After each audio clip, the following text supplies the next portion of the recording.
Good evening and welcome to the Thursday, February 27th, 2025 meeting of the school committee. I invite anyone here to rise for the Pledge of Allegiance.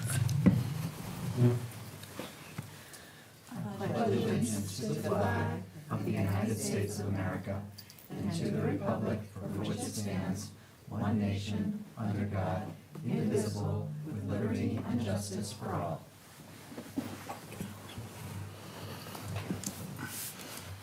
Thank you. Do we have anyone here for public comment?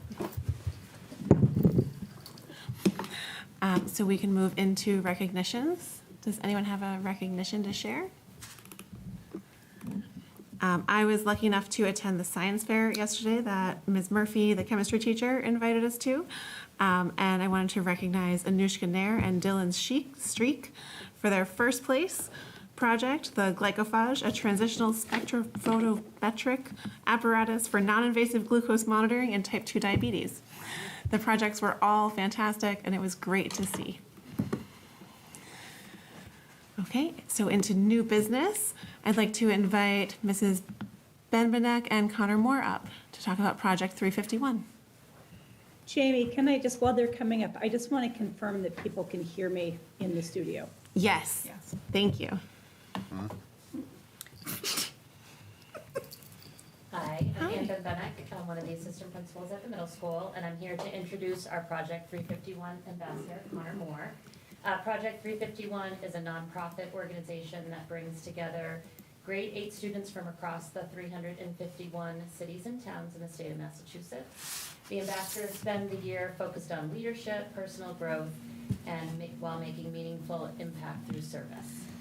Project 351 is in its 15th year, and recently they held their launch event on Martin Luther King weekend, which honors the legacy of Martin Luther King and Coretta Scott King.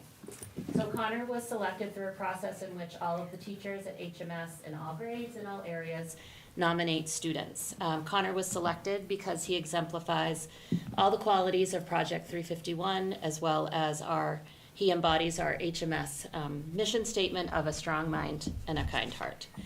Connor, teachers put forth their reason for selecting Connor, and he was noted as a diligent student who remains focused and committed to his work, which is reflected in his academic success. He's thoughtful, driven, and eager to help others. He approaches everything with maturity and a willingness to take risks. He's incredibly kind. He treats everyone with respect and dignity. He sets positive examples for his peers, using his voice and actions to inspire those around him. He was noted as being hardworking, polite, and leads with integrity. And some quotes from teachers: in recent years, I can think of no other student who demonstrates such natural leadership qualities as Connor. Connor Moore is not only an exceptional student, but also an extraordinary person.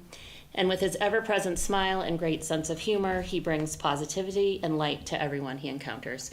We're really lucky to have Connor as a student here at HMS. Connor. Thank you. Congrats. Thank you. So I'll start us off just talking about our launch day that we had. That was on January 15th. And basically we started our day off. We were at the JFK Presidential Library. We walked in and we got seated with our service hero team. We then went through probably about a 1.5 hour presentation with different speakers. We had the founder of Project 351, Carolyn Casey, speak to us and formally introduce us and congratulate us on being ambassadors in the 15th class. Then we were given the opportunity to listen to Governor Maura Healey and the Secretary of Education, Dr. Pat Tutwiler. We listened to them talk to us about pretty much their mindset on leadership and how they would approach different situations. We then moved into our service sites for the day. My service hero team, we went to Cradles to Crayons in Newton. Cradles to Crayons is a nonprofit that is focused on ending clothing insecurity for children. Our group, after we were given a brief of what Cradles to Crayons was by their CEO, our group, we were assigned to what is called shopping. That's where basically once all the sorted clothes, they get put into different containers that fit the category, which could be shirts, pants, winter gear, like babies, all the different categories you can have for clothing. They all get sorted into different bins, and we had the opportunity to fill out orders that people would put in for what they needed, and we were able to go around and find all of the clothes and other materials that they needed for their orders. So that was a really cool experience. Then we ended our day by coming back to the JFK Presidential Library. We had a wrap-up speech from Carolyn Casey, and then we ended our day with a little celebration down like a lobby area. Been a great experience. Yes, very good. Thank you. He will also be running a service project for Cradles to Crayons through the Hopkinton Middle School as a site. So when will that be? I believe it's March. It starts on March 25th and is going to run through April 5th. And you're looking for new and gently used clothing? New, gently used clothes. And so we'll have a bin at the middle school if anybody wants to be donating to that. Great. Connor also participates in a leadership academy. So that's like once or twice a week? It's once a week, every Tuesday night. Every Tuesday night. It's virtual, but it's a great leadership opportunity for Connor. Is this middle school able to blast out an email to all middle school families to bring clothes? We will. Okay. We do a weekly Hiller Heads Up, Oh, so it so will it'll be be in through that. that. Okay. Yep, we will. Once we have the official flyer from Connor, we'll send that out. Okay, great. Great. All right. It's lovely. Okay. Congratulations. Thank you. Thank you. Thank you so Congratulations. much. All right. Thank you very much. Have a great night. Thank you.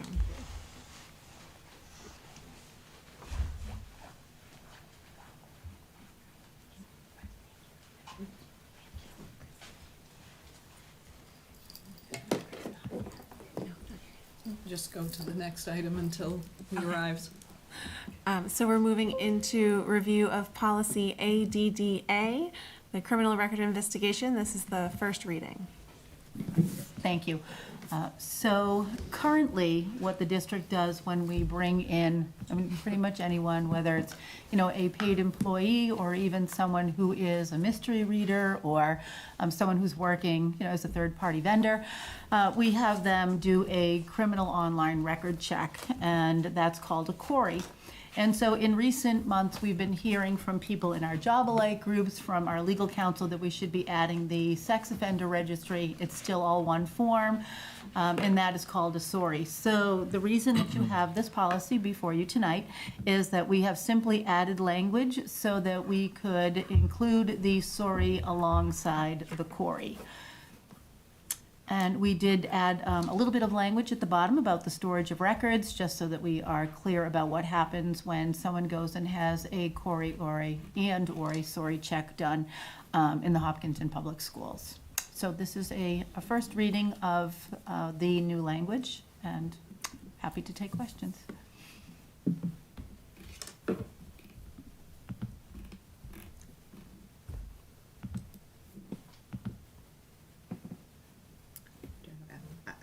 I'm glad to see the addition of the SORI. It's coming into line Yes. with what we do at the Department of Early Education and Care. And I know we've been in discussions with DESE to come in line with us as well. Yes. So, yeah, I think that this is a trend that many districts are now undertaking, and I think it's certainly a good idea. So will we bring this back for a second reading? I think we should bring it back. Yes. I agree. Great. So then moving into policy ADDB, fingerprint-based criminal history record information, CHRI, checks made for non-criminal justice purposes. First reading. Okay. All right, thank you. This one, we took a look at simply because we were looking at the CORI policy, and we thought we should also take a look at the fingerprint-based criminal history background information check policy as well. And what we did when we looked at it, and I think that you'll see this on your agenda, is that we took a look at it, but we found no changes other than making the pronouns kind of come into practice with what we do in all of our policies. So we are going to note on the policy that we reviewed it for amendments, and we pretty much left it as is except for the pronoun changes. And so this one, because there are no changes, we could vote it tonight, or we could bring this one back as well, just because they are sort of sister policies. So there's no change in policy, it's just language. There's no change at all except for the pronouns, that's correct, yeah?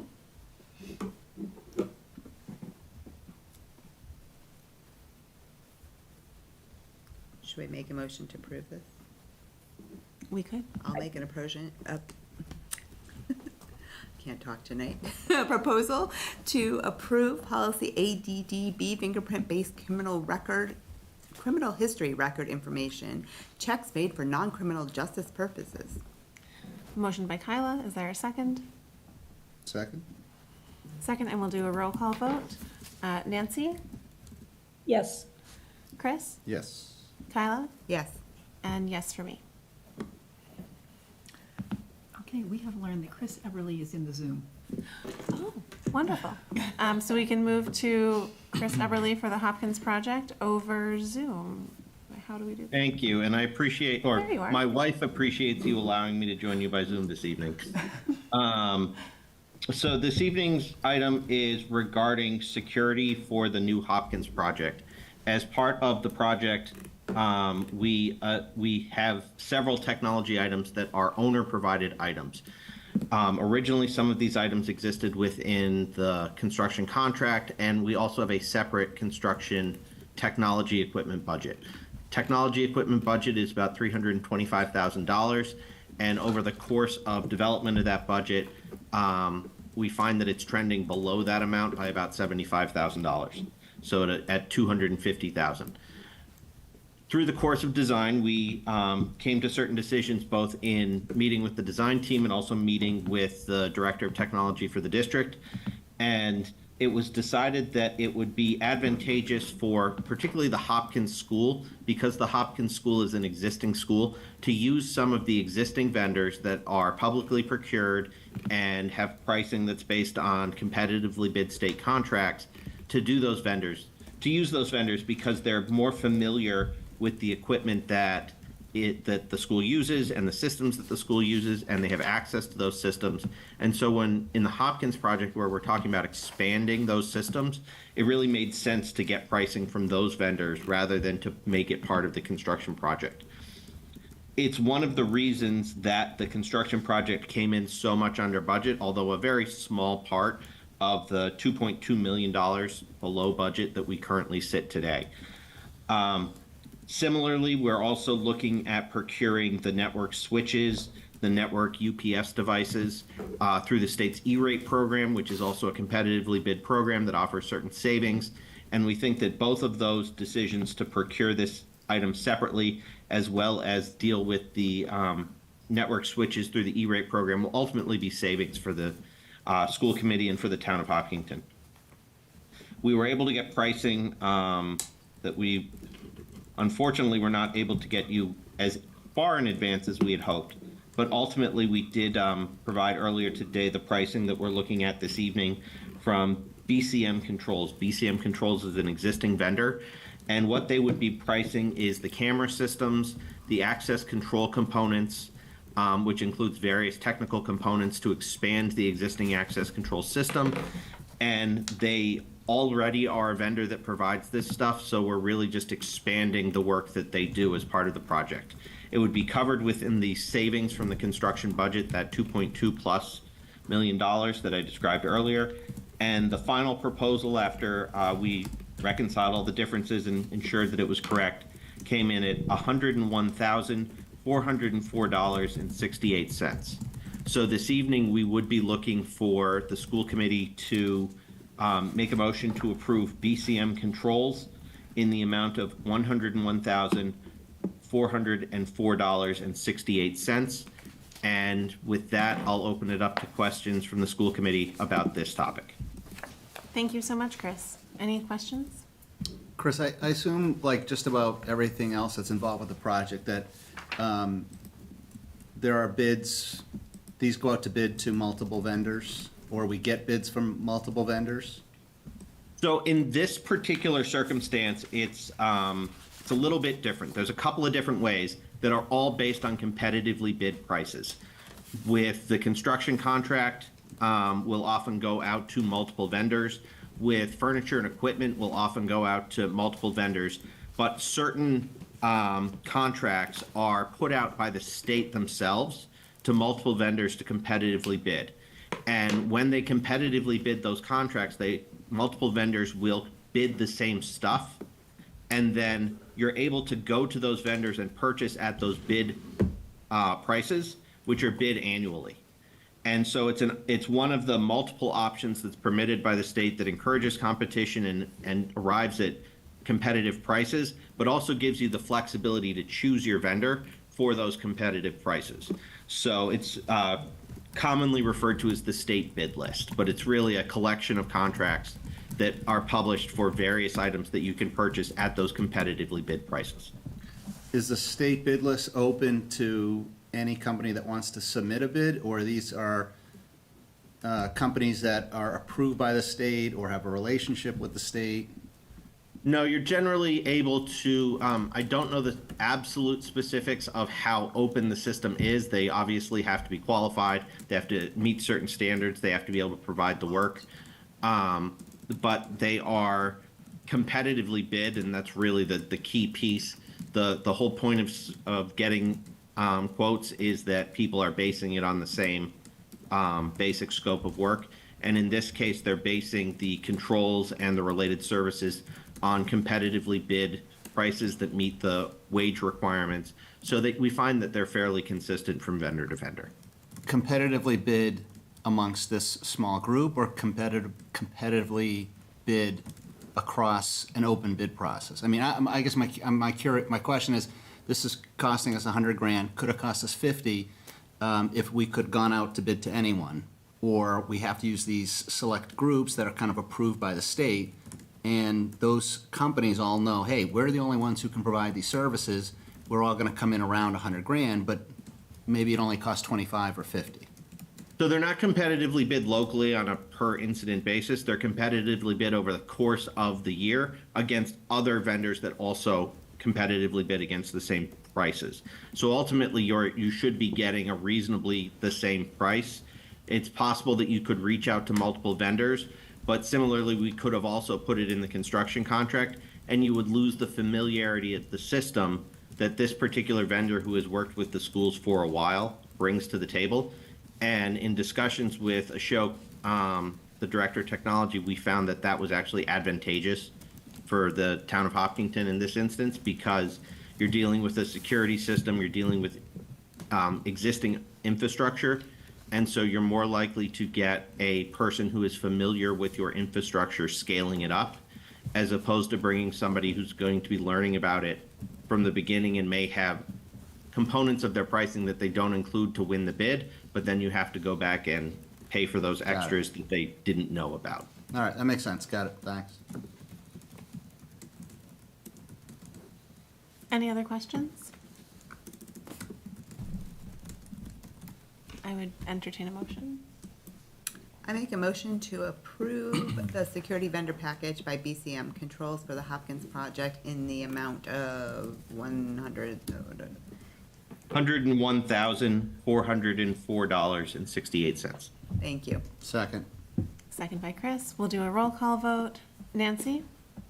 Yes. Chris? Yes. Kyla? Yes. And yes for me. While we have Chris, do you want to take the construction update out of order? Yes, Chris, would you be willing to do the construction update for us? Sure, let me just bring up the slides that are in your packet. Had them open a second ago.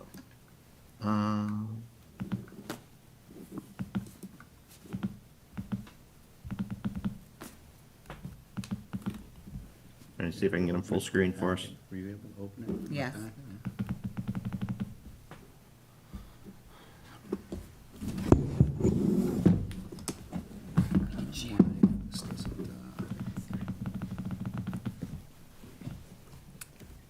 There, can everyone see those okay?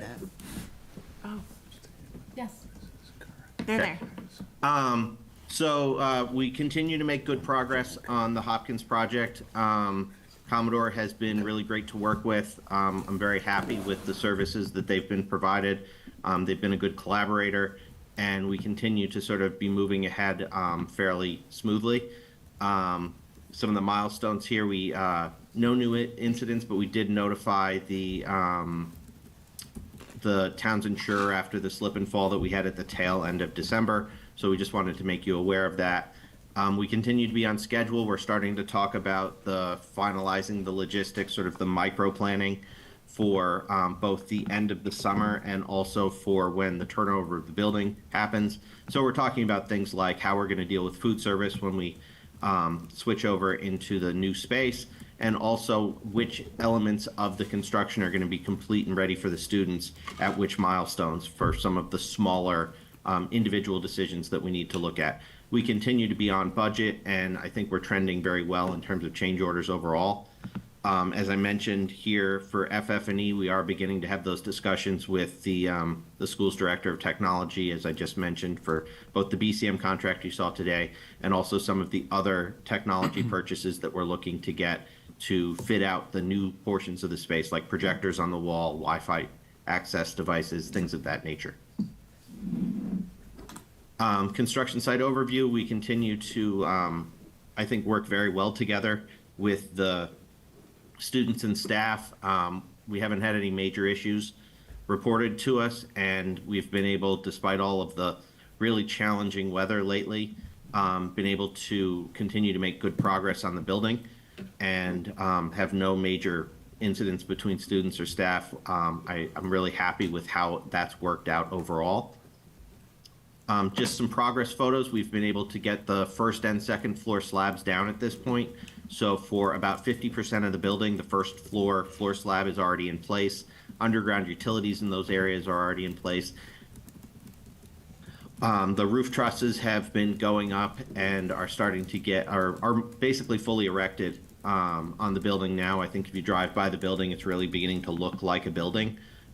We also have the masonry starting. This is from about a month ago, but at this point the walls are anywhere from 8 to 20 feet tall, depending on which wall you're looking at. So it's really beginning to take shape in terms of the superstructure of the building.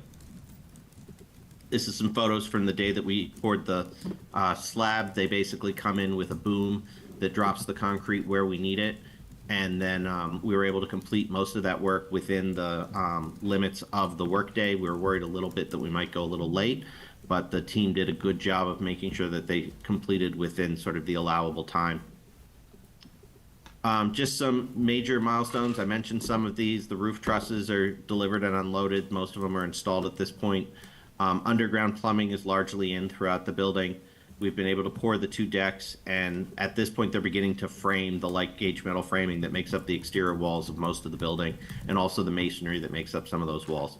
We still are working through some issues on the building permit. It's down to a single issue that we're having a meeting tomorrow as it's related to school security with the police, fire, building department, and the school administration that we hope to resolve, and at that point the building permit will allow us to move forward. We're going to begin putting the roof on the building, continuing the block wall installation, as well as beginning to do some of the temporary fire alarm and other rough-ins for MEPs and exploratory work as we move forward.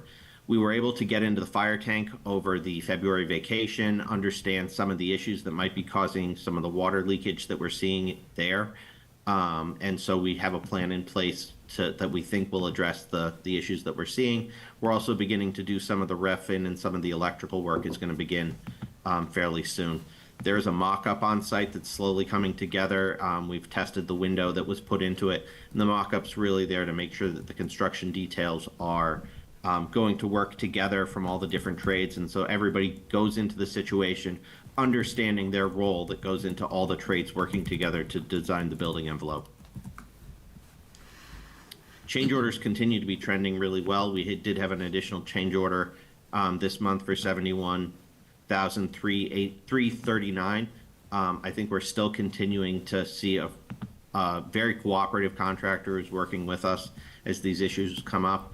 As I always remind people, anything under 2% of the overall price is really industry, within industry standards. You aim for 1%, and we continue to overall be on the trending well below that, and there's still considerable bid savings. One of the things we're going to begin to look at is things along the way that are things we didn't pursue for budgetary reasons, and will hopefully in the course of probably the next 2 to 3 months be coming back to you to discuss potential items that may be revisited because of the bid savings. These aren't things that are on wish lists. These are things that provide qualitative improvements to the overall construction, and so we'll come back to you with that information. We haven't had any major contract updates recently. We continue to be good on that front. The construction contract continues to come together well. The 1% there for approved change orders to date is a very, very much rounded number, so I wouldn't get concerned about that. And then on Charleswood, we actually have some really great news that we shared with the ESBC at our last meeting. We've reviewed the results of the 90% CD estimate with the committee on the 11th. We've finished the review with the Conservation Commission on the street improvements, and they've voted to approve the order of conditions. So that's really the last major permit that allows the project to move forward. We're going to submit we just submitted to the MSBA for our 90% CD, which is really our last major milestone with the MSBA before we go to bid. We voted actually 2 nights ago to approve the pre-qualified contractors who would be permitted to permitted to bid on the project. And the result of that overall budget is that we're trending probably more than 8.6 million under budget versus our previous estimates. So the project continues to be in a really good budgetary place. And similar to what we saw with Hopkins, I think the town of Hopkinton has really found a really advantageous time to hit the market with both projects, because we're seeing really good pricing versus what was approved for both projects. So upcoming, we're finalizing documents. We were able to finalize with Concom. We expect to be bidding the project beginning in late March and concluding at the end of April into early May. In May, we'll award the construction, and I think you'll begin to see activity on the site as early as June or July of 2025. And just to refresh where we are overall with the construction schedule, we're really in this final part of Q1 as we begin to start the construction. The construction will continue until probably around September, October of 2027, and will open to students in 2028 for Charleswood. Compared to that, Hopkins is continuing to be on schedule, and we're looking at the completing some of our work in the addition around February vacation, occupying that, opening it to students while we continue the major building renovations and the site work that remains, so that ultimately Hopkins will open to students in the beginning of the 26-27 school year, and then we'll return a year later after we've in the summer of 2028, after Elmwood has been open, and we'll look to bring the modulars over, and that really completes the plan for the Hopkins Lower Middle School. I think we're in a good place, especially with both projects trending so much under budget, to be able to absorb any cost related to that modular relocation as part of the project. So with that, I'll take any questions if there are any. I'm good. Any questions, Nancy? No, I'm good. Thank you very much, Chris, for all that. Great, thank you, Chris. That was really great news. I appreciate that. Thank you, everyone. Have a nice night. You too. Night. You too. Good night. Okay, that moves us into the wellness plan. Mr. LeBron? All right, good evening, everyone. Tonight, I am requesting of you the approval of the Hopkinton Public Schools revised wellness plan. Now, this is an atypical request because we don't typically seek the committee's vote to approve a procedural or operational document that supports the policies that you vote and oversee. However, with regard to the wellness plan, there's a little bit of nuance that I'd like to touch on really quickly. So the school committee has policy JLA, which is a wellness policy which calls on the district to enact and maintain and operationalize the policy through a wellness plan. So we have done that. The interesting thing is that the USDA, and in concert with the Department of Elementary and Secondary Education, has a different set of expectations.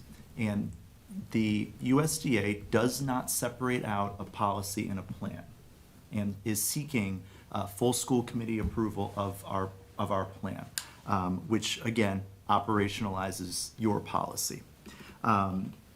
In order for us to maintain compliance with USDA, to continue to receive the funding that we receive for our universal school lunch and breakfast programs, it is important that we check all these boxes.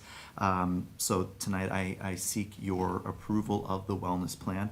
While I'm on the topic, I will tell you that this plan has been in the works for well over a year, and the district actually participated with DESE in a coaching program to get our wellness plan really up to snuff and then some. Interestingly, we were quasi-released from the coaching plan early, the coaching program early, and we received compliments that our plan was really, there wasn't much to grow in, and we felt really honored by that. So we scored well in our self-study. We expanded our plan over our previous plan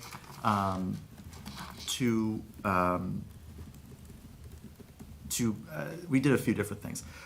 We were able to remove some ambiguity. We updated some practices. We also infused social emotional well-being, which hadn't previously been part of most districts' wellness plans. And finally, we really memorialized a lot of what we had to do. So I'd be remiss if I didn't thank our wellness SML, Debbie Gorman, our nurse leader, Sarah Patterson, as well as our food service director, Michelle Kondakis, and Dawn Alcott from Hopkinton Youth and Family Services for all of their work in getting this plan to where it needs to be, as well as our former nurse leader, Kathy Bain, who actually contributed to how we crafted all of this. So we can stop there.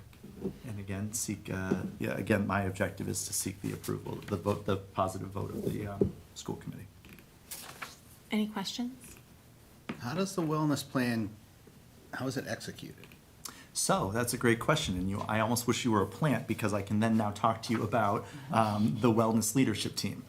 So each Plant? I'm sorry? Like would you say? No, that you're the plant. You're asking. No, you asked me a great question. Okay. So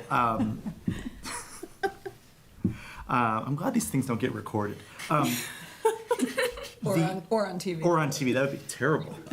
Terrible. So every district, in addition to having a wellness plan, also has to have a wellness team, which is in charge of overseeing the policy and implementing it. One of the nuances of the new guidance is that each year you should have an improvement plan within your plan to make sure that you're continuing to advance the objectives of the plan. So right now, out in the community, there is an ask and an invitation for people to sign up to join the wellness team, if that's something that they would like to do. It's a representative body of administrators, staff, community members, and parents, as well as high school students. So we will meet quarterly to go through and make sure that what we have on paper is what we see in our buildings. I appreciate that. But how do I take advantage of the wellness plan? Or how do students, it's primarily for students? So there's nothing really in there that one would take advantage of per se. So it really outlines how we as a district ensure wellness is a priority. So for instance, there are guidelines about minimal minutes for recess at the elementary level, minimal minutes of PE wellness that take place as part of our curriculum. Things like, do we make sure that all of the appropriate licenses are in place for our nurses and our food service staff? Perfect, understood, Yeah. got it. All right, great. I'll make a motion to accept the wellness, what's the wellness plan? Wellness plan. Sorry, wellness plan. I'll second. Yeah. So we need to do a roll call vote. Nancy? Yes. Chris? Yes. Kyla? Yes. And I'm also a yes. Thank you. Very much.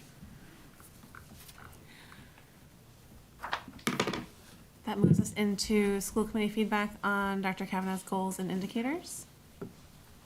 Yes, so you know that I had presented them to you, left them with you, and I wasn't sure if there was anything that you wanted to offer in the way of feedback that perhaps when we revisit them again in May for the final iteration, something that you might like to see.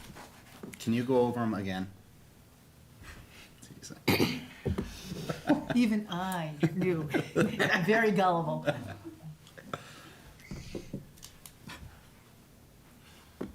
I had some questions that have come up. Okay. So in the 1B, where you talk about students with disabilities, I was concerned about the budget proposal to cut A-paras who support all students in a classroom, which includes supporting students on 504s and IEPs who may not have a para written into their service grid, and how that would impact supporting students with disabilities. Sure. So that one will be answered when we meet again in 2 weeks and we talk about the budget. The 3 building principals whose buildings will be impacted, so that's 1 A-para at Hopkins, 1 at Elmwood, and then 3 at the high school. They'll explain to you what kinds of roles those particular paras have. And then Mrs. DeBoe is also coming so that she can talk about the role of the para at Marathon, so that you can sort of see the disparity between them. So we'll be answering that one. Under 1F and also 3B, under student learning. We're in the rubric, in the indicators in the rubric right now. Yes. Okay. The dyslexia action plan was linked. Has a vendor been identified for the professional development? Do you know the answer to that one? So we actually, by nature of our new director of elementary literacy, we're able to now do that in-house because she happens to be a professional developer. Yeah, prior to coming to the Hopkinton Public Schools, she worked for the Hill for Literacy. Oh, great. Yeah, Yeah. yeah, for a few years, so Jill she's, is wonderful. yeah, it's very good, very strong. And that work is already underway and has been ongoing all year, which is great. Great. Is she looking at a reduction in using Fontes and Pinnell products and their literacy products that are not evidence-based moving forward? Yeah, we are reviewing our reading curriculum right now, yeah. Great. And then I was curious, on page 6 of the Dyslexia Action Plan, it said that we do not report data to families on progress monitoring for kids in the 25th percentile.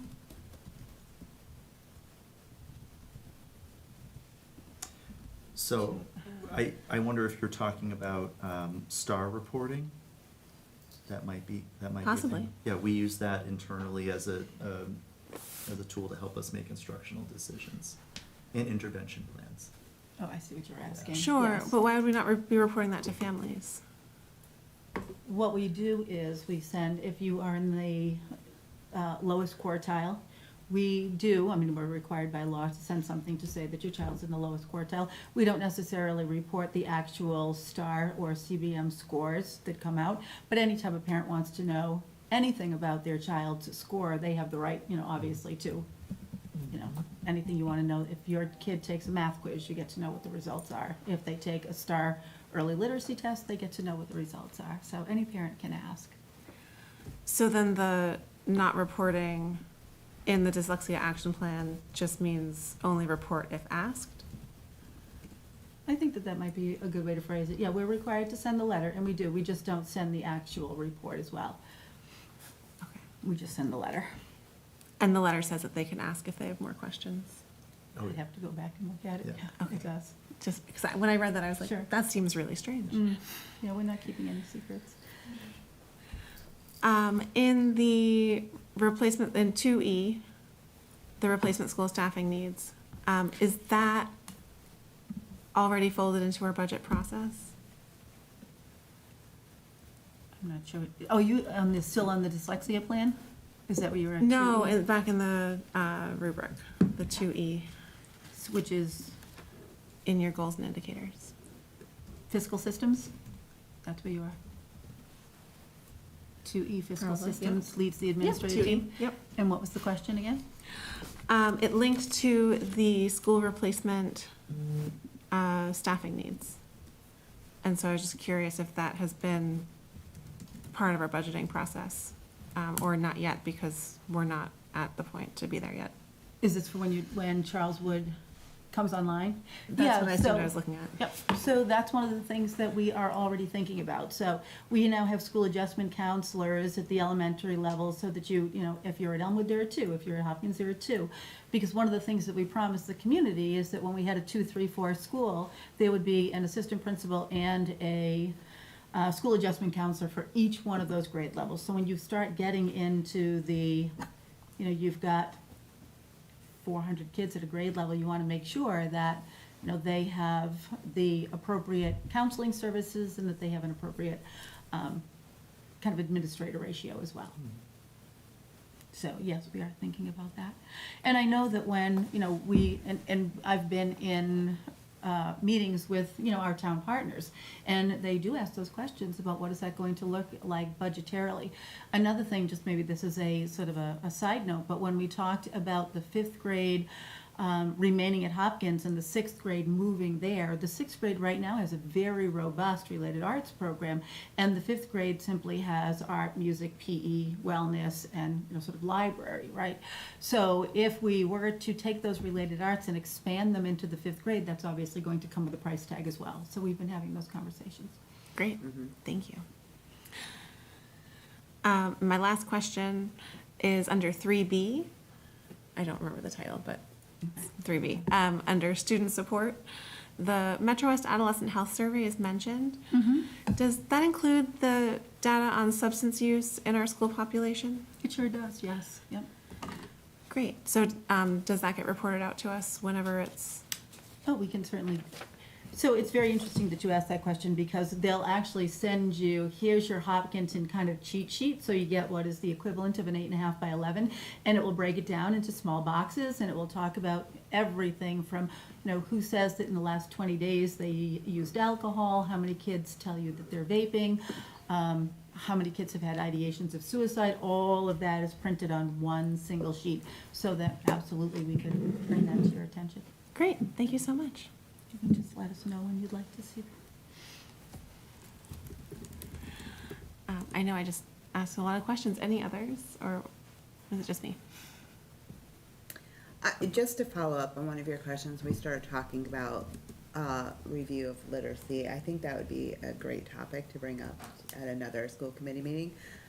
Several community members have mentioned it to us in passing, wanting to know what's going on with our literacy curriculum. Yeah, we could do that. Maybe the new director would, Yes, even come. with our expertise. Yeah. Anything else? Great. So Project Shark donations.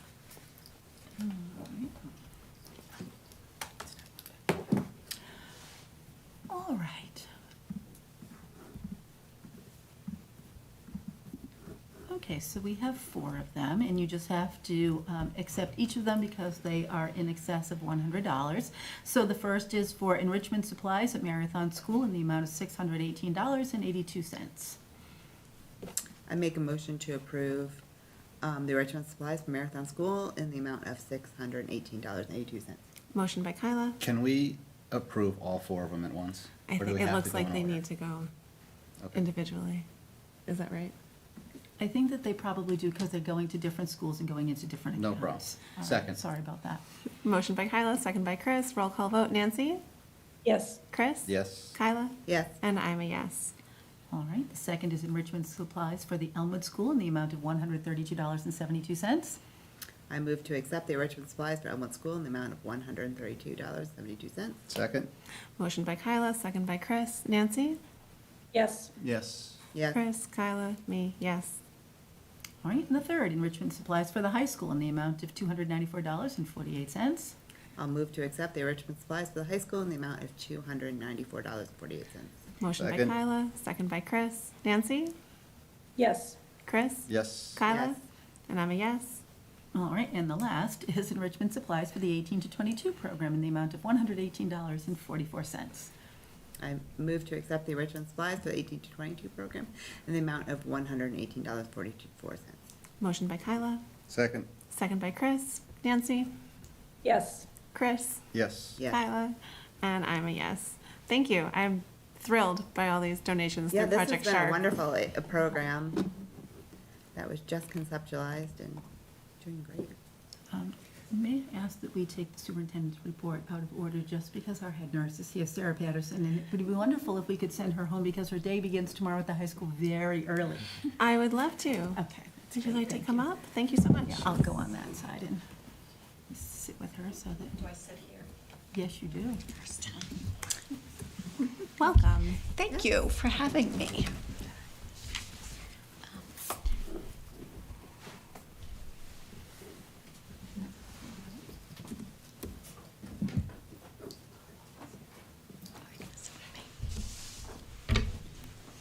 I've lost audio. I don't know if you guys can hear me, but I've lost the audio from HCAM. Oh, no. We can hear you, Nancy. Okay. Oh, good. All right, well, thank you. So it's very unusual for me to have a co-presenter, but Sarah Patterson, who is the head nurse for the Hopkinton Public Schools, has agreed to help me out with this tonight. I know, Jamie, you and I spoke earlier this week, and I know that you were interested in thinking about, like, what are the sort of health protocols in the public schools. It's the season for influenza and all of those other things, so it feels like this is very timely. So let's go right into slideshow. And I think we're ready. All right, so tonight we want to update you on our illness protocols in the schools, among other things. Oops. Hold on, Bob, are we attached? I think we are.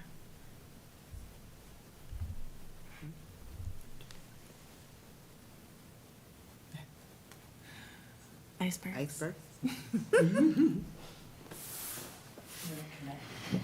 Oh, I'll try again.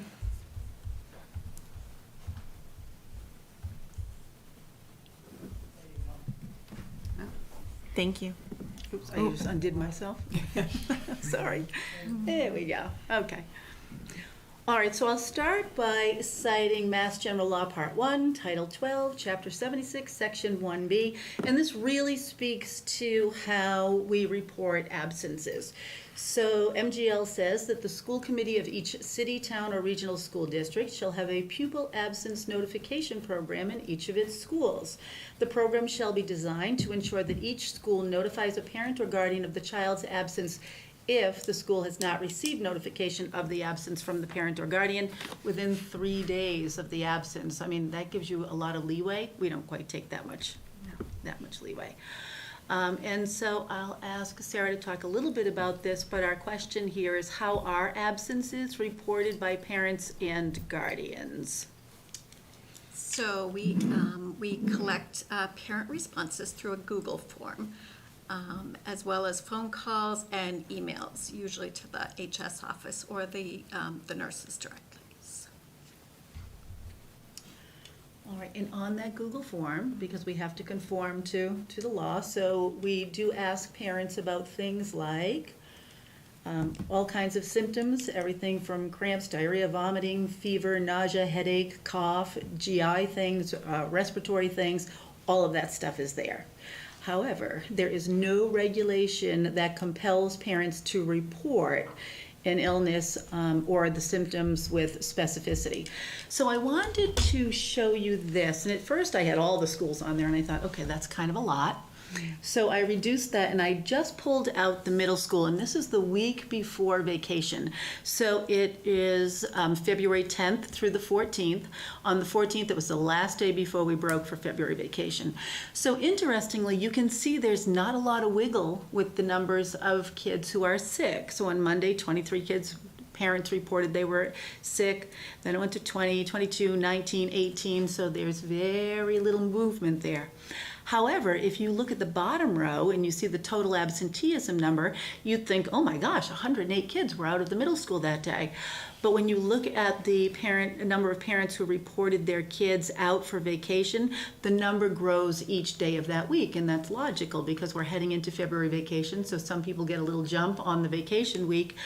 And so you see that it goes up to 14 on Wednesday, 32 on Thursday, 67 on Friday, and that's a good creep up. But there's also a category in there called Other. And I think maybe, Sarah, that's a really good one for you to talk to because there are so many other reasons why kids are out. Yeah, so Hopkinton is a very diverse community between sports, religions, extracurricular activities, field trips. There are so many different reasons why students can be absent. Including, family issues, personal days, any type of mental health days that they feel that they need.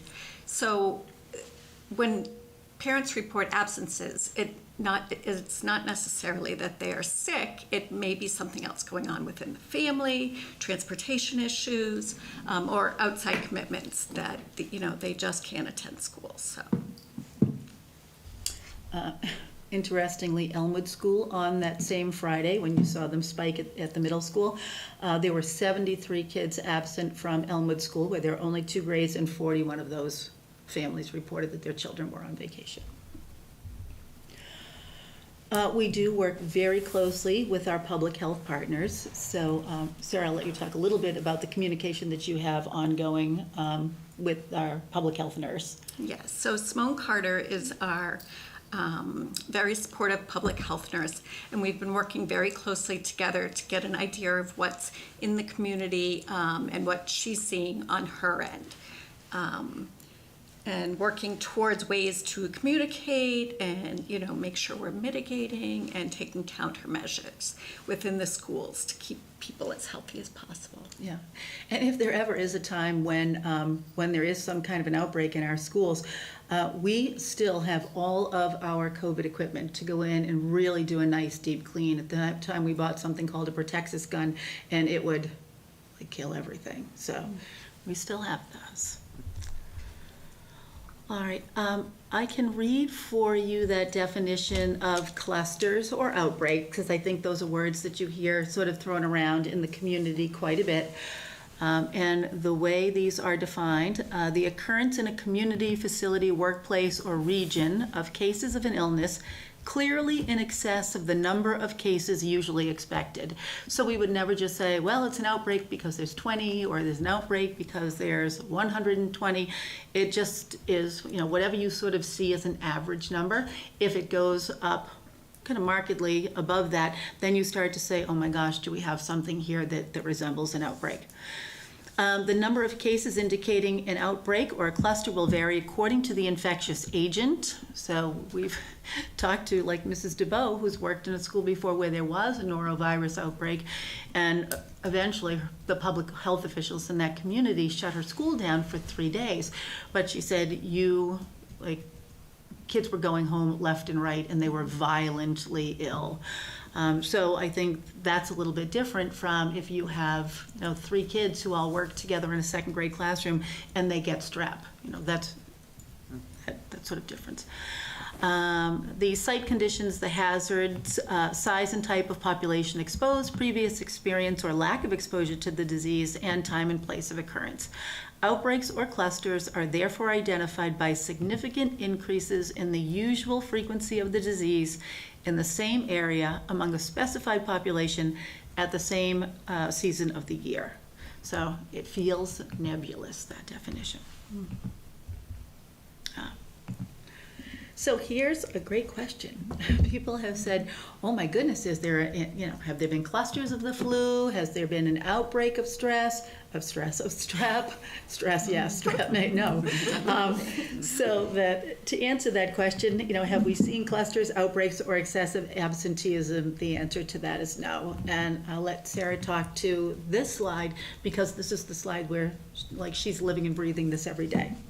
Yes, so the Mass Department of Public Health uses a recording system called the Massachusetts Virtual Epidemiological Network, which collects all the data, all the testing that's done in medical facilities, and that information goes directly to the public health, both local and Department of Public Health. So they have all of the data that has been diagnosed and even tested with negative results.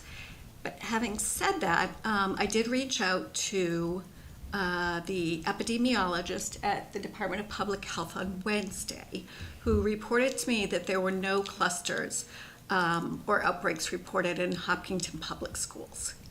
I do want to say that the MAVEN database is all of Hopkinton. So the school-age children, those include our homeschooled, our outplaced, our private schools. So having that picture, you really need to go deeper to see, were those kids, public school students, were they outplaced, etc. And were they in schools? So to be able to say, that these cases are reflective of what's in our schools is a little bit misleading. So.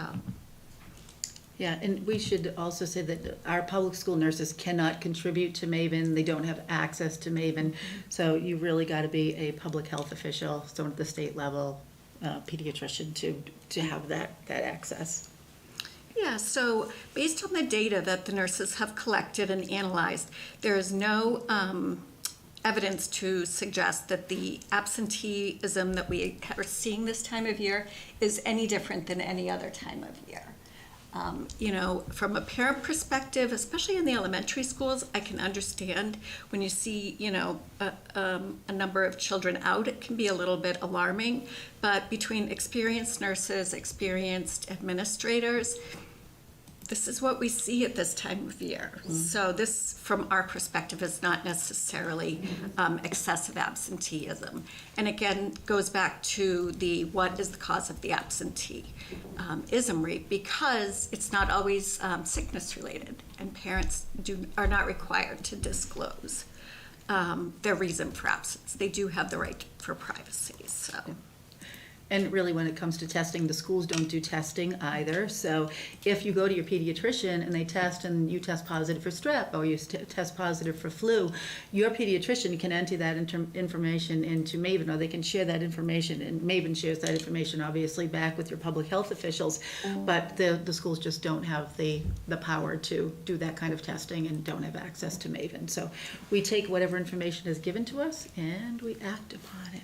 So, and that goes kind of two ways. So it's also very challenging for our school nurses to be able to share information. We can say that we think that, we have one single classroom where there may be a cluster of flu, and we would share that obviously with our public health officials, but we are subject to FERPA, and so we could never say, and the 4 people who have the flu are Savannah, Chris. You could never say that. So you just have to be careful about how you share things.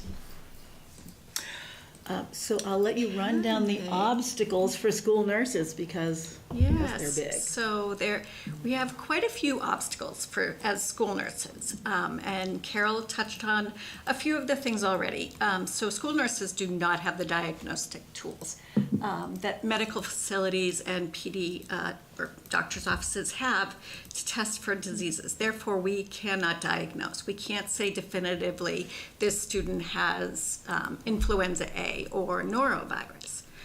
So that's challenging for us. We rely on parents to provide that information and pediatrician doctor's notes that are submitted through the parents. So as Carol said, we do not have access to MAVEN, which is challenging in itself because, as I said, the information there is, includes the homeschooled, private schooled, and out-of-district students. So for us not to have access to that information, it makes it challenging to monitor cases that are known because we don't know. So we appreciate it when parents tell us things. Very much so. And so we've touched on this a little bit too. Parents don't always provide a reason for students' absences, which can be to various factors, including religious practices, travel, family care responsibilities, appointments that can't be made outside of school hours, student activities, mental health concerns, weather conditions, transportation challenges, and other personal reasons. And again, they are not required to disclose this information. So, and we really do rely heavily on pediatrician, parent communication, and the public health officials for the guidance and information. And again, they are as well limited by confidentiality laws. So again, that sharing of information can be a bit challenging, and we do rely really on the parents to be the point person there. And so this is another very important topic that we have not touched upon yet, but nurses are held to exclusion criteria for illnesses, and it is very specific. So nurses can't just send Johnny with his runny nose home. The criteria is really, having a fever over 100.1 or actively having, GI issues, including vomiting and diarrhea. So we're restricted in that. And there are certain times that it is frustrating for us because clearly the child is not well. And we feel they should go home, but we can't send that child home without parent consent unless they do meet the exclusion criteria. So. All right, if you get an email from our nurse, Sarah Patterson, at the bottom of it, you will see that there are resources, and so there are links to norovirus, influenza, coronavirus, and all that through both Mass Department of Public Health and the CDC. And so we included that here, so when we post this on the website, if parents want any information, they can just click on any of these links over here.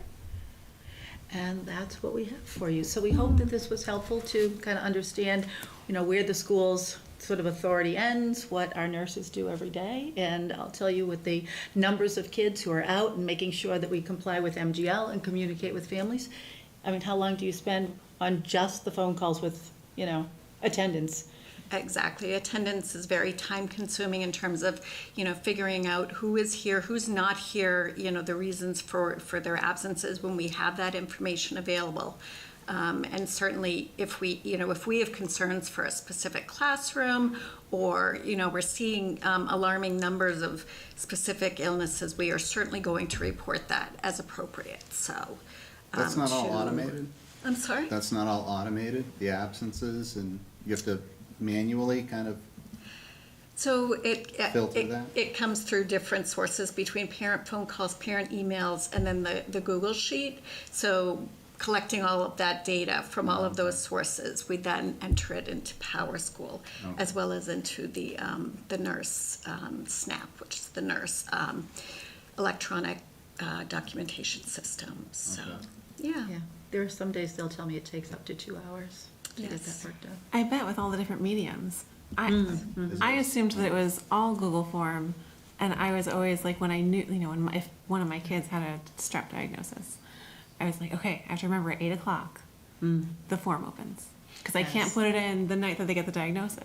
I have to wait. It is. It's very challenging, and from our perspective, we're like, why can't we streamline it into just one? And the Google form is very, very reliable and convenient because all of that data is there. Where phone calls are, oftentimes broken up, hard to kind of hear, and the parent emails as well, and the technology. Not all families have technology, in terms of accessing the Google form. So we do still need to, take the parent phone calls, accept the high school email because that's more convenient, so everybody has their own different preference as to how to report. The most important thing is reporting the absences and, being transparent with the reason, especially in the case of illness, so that we can have this data and act appropriately if we're seeing concerns. So. And so if a family has the ability to be flexible in which way they report into you, the Google form is the best because it gives you all the information that you need in a concise way. Yes, Okay, that's in really my good to know. opinion, because that's, that's very objective. And the parents fill it out and it's check marks, and it does give a section for, was your child diagnosed with a specific disease? So it's really a wonderful tool for us, so. That's great. So parents are taking that under advisement. I know, I know for this all is of a our plea for help. audience, if you have access to that, that's the best way. My mother was a public school nurse, and so I have so much appreciation for all of the hard work that you do, and all of our nurses. They're wonderful, and I actually used to work with Simone too. So I know how great she is. I'm glad that you all work together so well.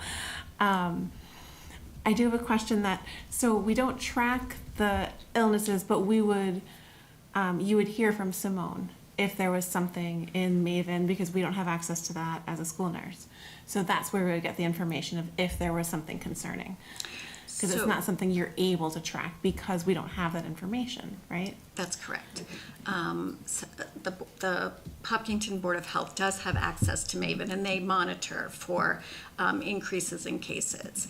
And if they do identify, a certain age group, they can let us know, and we can take the countermeasures between cleaning, and, upping the education for families in order to kind of mitigate the spread of it. So, yeah. That makes sense. Is there any way we can get that form to open earlier than 8 o'clock? That is a technology. That is at least I McCarty. imagine it could happen earlier than. I'm sure. Yeah. I'm sure. I know your time is precious too, as parents and families, and mornings are hectic. And When there's other so- kids, I think I have missed it, and then I don't send it in until 9, and then I feel guilty because I know that they're looking for the kid that's homesick. Yeah, and ultimately, the attendance process is to make sure your child is in school and safe. Absolutely. If you send them, so so it's Yeah, I assume that's a simple setting in the document, right? That could be Sure. changed to 6 a.m. or, That would be amazing. yeah. Because all the parents who one's going off and the other's wrangling the Yeah. kids, it becomes I harder to assume split that duty. having that info earlier, is that helpful? Or- as early as possible. All right. Yes, because the school nurses have full days too. So Yeah. not only attendance are we managing, but we're also managing students Kids who every need minute of the day. to see the nurse. All right, so let's have that Exactly, changed by so- tomorrow morning. You got it. I'll go right over there and email Mr. Ghosh, Yeah. Dr. Ghosh. Dr. Ghosh, let's Yeah. go. So just in addition to the He was at slide, other meetings, so he's not home yet. No excuse. So just a few more, just in addition to what are we doing as school nurses and as a school community to help mitigate illnesses, not just, the norovirus and influenzas. But we are, COVID taught us a lot. COVID taught us about respiratory hygiene and covering your cough and good hand washing and not sharing food and drinks. And we have continued that dialogue with students and staff. So, the wellness department, the curriculum there addresses, healthy lifestyles between sleep, hygiene, overall good diet habits, exercise, things like that. Continuing to encourage parents to keep their children home if they're sick with fever or GI illnesses. Because oftentimes, childcare can be an issue, and that's challenging for families, and we acknowledge that. So, just being very diligent about that is tremendously helpful for the entire community. So in terms of the nurses' offices, we see the sick kids and we see the healthy kids. So we do make a very strong effort to separate those as quickly as possible. Just to kind of keep the healthy kids from being exposed to those sick kids. So, yeah. So, Sarah, I just want to Yes. thank you. You've done a tremendous job. I appreciate you coming tonight, but also just in keeping our kids safe over the past many years that you've been working at the high school and as a district nurse leader. The Google form, I know, is the most helpful. I do think there are some parents who maybe aren't as aware of it if they don't use our website, and that's an on us kind of an issue. Maybe making that more public notice for people to be aware of that. The other piece I just wanted to comment back on was the exclusion criteria. I did not realize what that was. Is that set by the state? Yes, that is like CDC, respiratory illnesses and GI illnesses. That is the standard, so. Thank you. You're Appreciate that. welcome. Anyone else? Anything else? Thank you so much. Oh, my goodness, thank was you so lovely to much. have you come in. I'm Thank very you for your invested time. and passionate about this, so I appreciate the time that you've given me. Yes, all right. Yeah, thank you for your work on this. She worked very hard. Thank you. Thank you all. Have a great night.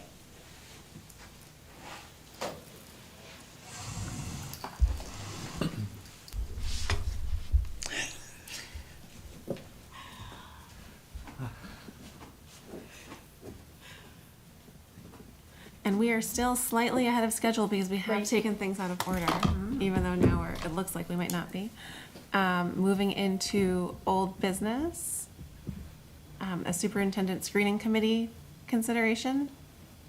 Oh, yes, so do you, let me take that since I had asked that to be put on the agenda. So if people remember back when we went through the NESDEC, through the contract with NESDEC, NESDEC is not, they don't sit in on the interviews for the first round through, which is what's coming up. We had our screening committee met both tonight as well as on Monday evening, and NESDEC was present for both of those meetings.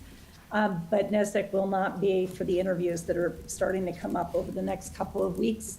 One thing that had come out of a conversation with NESDEC was that it is common to have the HR director as part of the conversation, and that can be something that either takes place as having the HR director be a member of the committee, either as a voting member or a non-voting member, and wanted to bring that here because we're looking at a very committed group of volunteers that are working on the screening committee, but I think it would be helpful and prudent in the eyes of NESDEC to bring on our HR director, who's been there as a guest both tonight and on Monday, but to bring her in as a more formalized role. And she is very helpful in the committee in providing contacts and support. So I highly approve this. Which do you lean towards, Kyla? Her voting or not voting? Mhm. I think she should be a voting member. I'm comfortable with that. You've been in the process. I appreciate your perspective. I'll make a motion to add Any concerns, Chris? Nope. the Director of Human Resources to the Superintendent Screening Committee. Second? Motion by Kyla, second by Chris. Nancy? Yes. Chris? Yes. Kyla? Yes. And I'm a yes. Thank you so much. Great.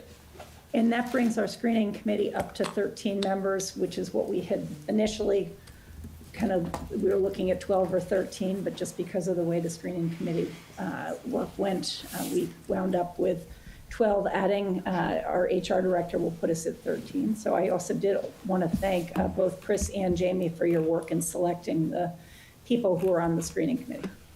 Thank you. Okay, that moves us into the Dr. Kavanaugh final intent to travel to Spain. Okay, yeah, and this is a trip that is coming up quickly, it seems. So they will be leaving on April 20th, 2025, and coming back on April 26th. And this is being run by Z Hernandez, a teacher of Spanish at the high school. And you can see that she's got 4 other chaperones with her.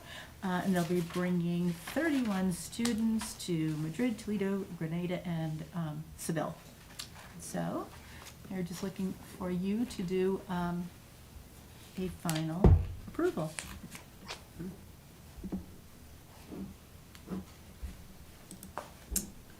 I'll make a motion to approve the HHS trip to Spain on April 20th through the 26th, 2025. Second? Motion by Kyla, second by Chris. Nancy? Yes. Chris? Yes. Kyla? Yes. And I'm a yes. Thank you. Love to join them. That's lovely. I know, that sounds like a great trip. Seville is nice. And Nancy, the superintendent search. This is our standing one, just in terms of things that have shifted.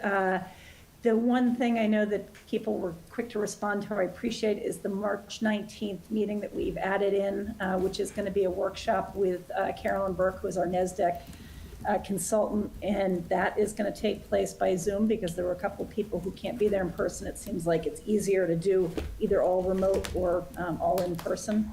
At that time, we're going to announce the finalists from the initial interviews, so we should get down to 3 or 4 finalists at that point.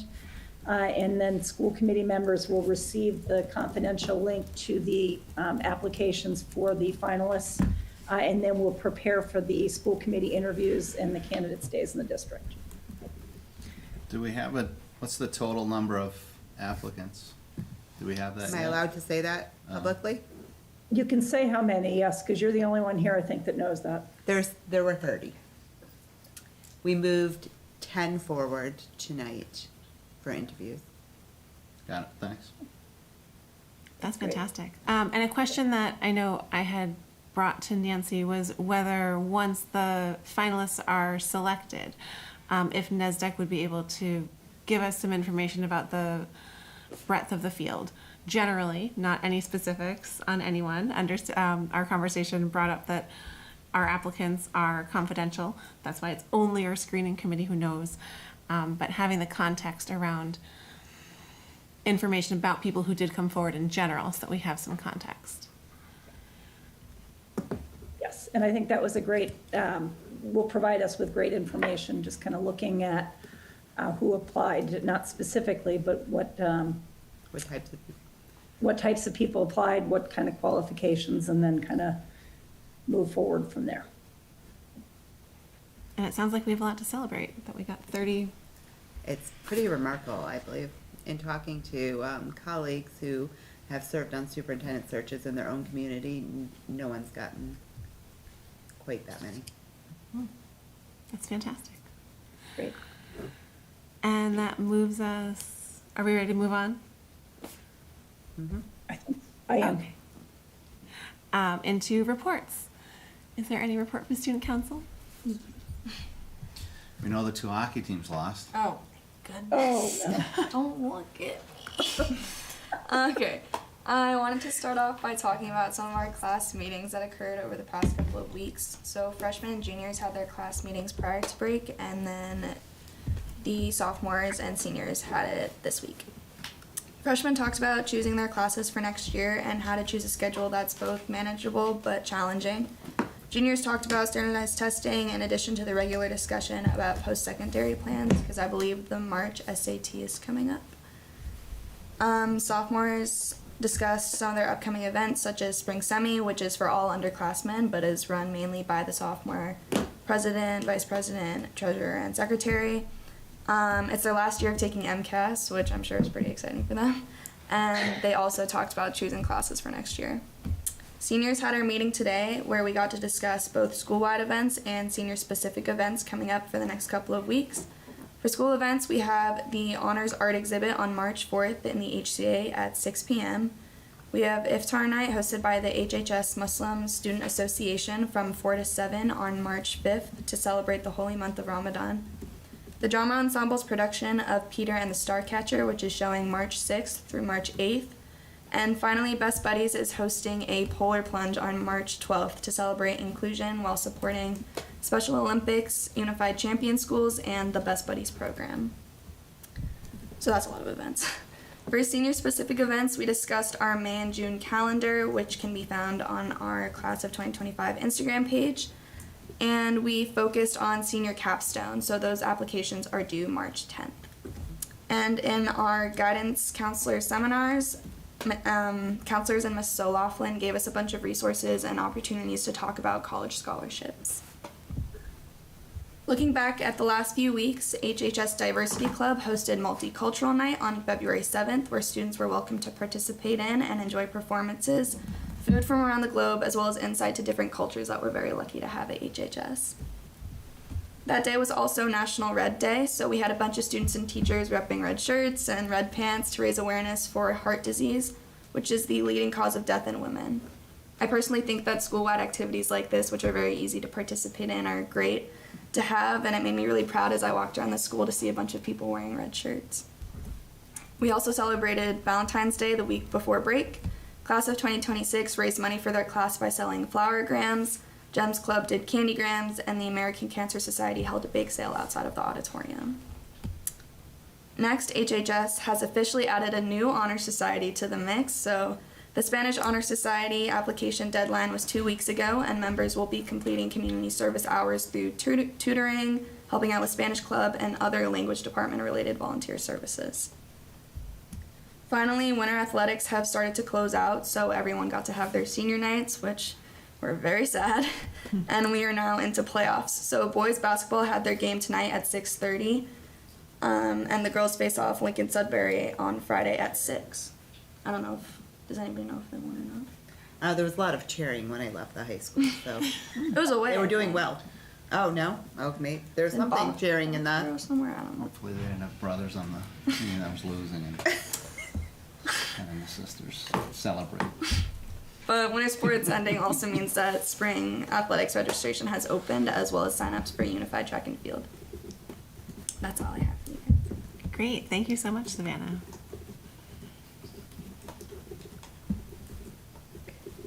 And that brings us to the chair report. Nancy? Okay, so I had 2 emails I just wanted to call out first. The first was an email we received shortly after our last meeting, which was just about sometimes background noise gets picked up. I thought that was good feedback from the community. And then we received another email this week on negotiations, which I have not responded to. I'm in the process of responding to, but just for folks at home, we started our teacher negotiations back in October. We had a training early in the month, and then we started our first negotiating session towards the end of October, and those negotiations are ongoing with the Hopkinton Teachers Association. Then in terms of payroll warrants, S25015, S25115A, S25016, S25116A, S2516B have been approved, and warrants 25-073S and 25-074S have been approved, all included in your folder.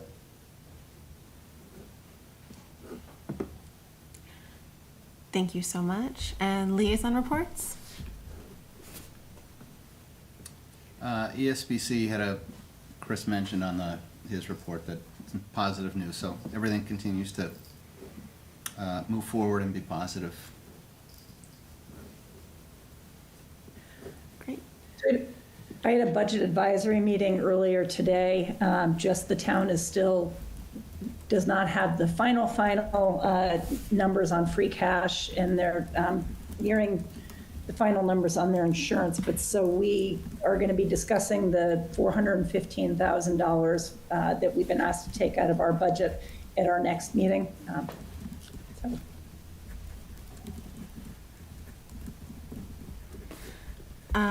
The Youth Commission is meeting in the week that I am away on the 19th. Oh, actually, I think we'll be meeting that night. So We I'll are be meeting zooming in. So never mind. I was going to ask if anyone else wanted to attend, but that's irrelevant because I'll be waking up to join a Zoom. Never mind. Okay. And then, Dr. Kavanaugh, we're ready for items by consensus? I sure am. As superintendent, I recommend the school committee approve the items by consensus as outlined in your agenda. Make a motion, move to approve the items by consensus. I'll second. Motion by Chris, second by Kyla. Nancy? Yes. Chris? Yes. Kyla? Yes. And I'm a yes. And that brings us to the end of our agenda, 7 minutes early. Is there a motion to? I'll make a motion to adjourn. Second? Nancy? Yes. Chris? Yes. Kyla? Yes. And I'm a yes. Thank you so much. Thank you. Have a good night, everybody. Good night. Good night. Good night, Nancy.